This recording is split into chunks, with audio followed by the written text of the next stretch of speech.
he is considered armed and dangerous. Sanay po yan sa marahas na pagharap sa mga otoridad, sanay po yan sa marahas na paraan para masolusyonan ang kanyang mga problema.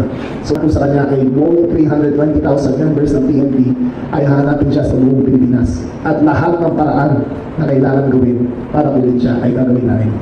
Ang DILG po ay maglalagay ng 10 milyong pisong patong para sa kanyang aresto. Any information leading to the conclusive arrest of Ang Ang will merit a 10 million peso reward.